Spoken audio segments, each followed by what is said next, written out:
According to both the 2005 and 2002 National Electrical Code, the feed for an externally mounted small box does not necessarily need to be installed within a conduit. However, it is crucial to understand that while conduit may not be explicitly mandated, the electrical feed must be properly supported and effectively protected from potential physical damage. This requirement is enforced to maintain safety and ensure the longevity of the electrical system. The NEC, or National Electrical Code, serves as the standard for safe electrical installation practices throughout the United States. Its purpose is to safeguard people and property from hazards that can arise from the use of electricity. The code undergoes revisions and updates approximately every 3 years to incorporate new technologies, address emerging safety concerns, and refine existing regulations. The absence of a mandatory conduit requirement for small box feeds doesn't diminish the importance of protecting the wiring. Several alternative methods can be employed to achieve adequate protection and secure support. Firstly, suitable cable types, such as underground feeder, or off-cable or mobile home, or MH cable, are often used for direct burial applications and are designed to withstand physical stress and environmental factors. These cables are manufactured with a robust outer jacket that provides resistance to moisture, abrasion, and impact. Secondly, when routing the electrical feed, it should be kept away from areas where it could be easily damaged, such as driveways, walkways, or locations with heavy foot traffic. If exposure to such areas is unavoidable, additional protective measures should be implemented.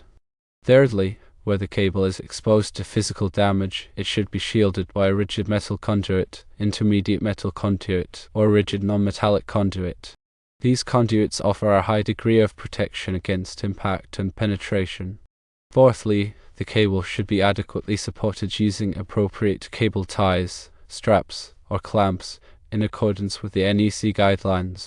These supports should be installed at intervals that prevent sagging or strain on the cable, reducing the risk of damage. Fifthly, when transitioning from underground to above ground, a cable should be protected by a conduit or other approved means, extending from below ground to a point at least 8 feet above grade.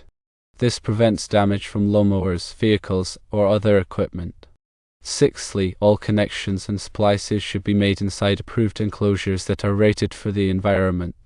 These enclosures protect the connections from moisture, corrosion, and accidental contact. In addition to physical protection, proper grounding and bonding are essential for safety. The grounding system ensures that any fault current will safely return to the source, tripping a breaker and preventing electrical shock. The bonding system connects all metallic parts of the SPA and its equipment to create an equipotential plane, minimizing the risk of voltage differences that could cause shock. It's crucial to consult the specific requirements outlined in the NEC for grounding and bonding of SPAs and hot tubs. Several factors need to be considered when selecting wiring methods and protection measures, including local environmental conditions, the type of SPA or hot tub, and the expected usage pattern.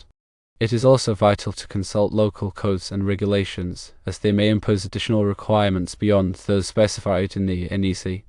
Local jurisdictions often have amendments or interpretations of the NEC that are specific to their region. Always consult with a qualified electrical inspector to ensure compliance with all applicable codes. In summary, the NEC does not mandate conduit for SPA box feeds, but it emphasizes the importance of proper support and physical protection.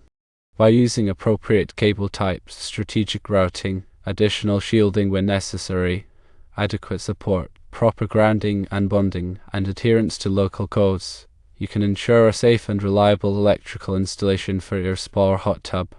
Remember, electrical work can be dangerous, and it is always best to consult with a licensed electrician if you are unsure about any aspect of the installation. Their expertise can help ensure that the work is done safely and in compliance with all applicable codes and regulations. Always prioritize safety and seek professional assistance when needed. Proper installation not only protects against electrical hazards but also contributes to the longevity and efficient operation of the SPA or hot tub. Ensuring that the electrical system is correctly installed from the beginning can prevent costly repairs and downtime in the future. A well-protected and properly grounded spa box feed is essential for the safe and enjoyable use of your spa or hot tub.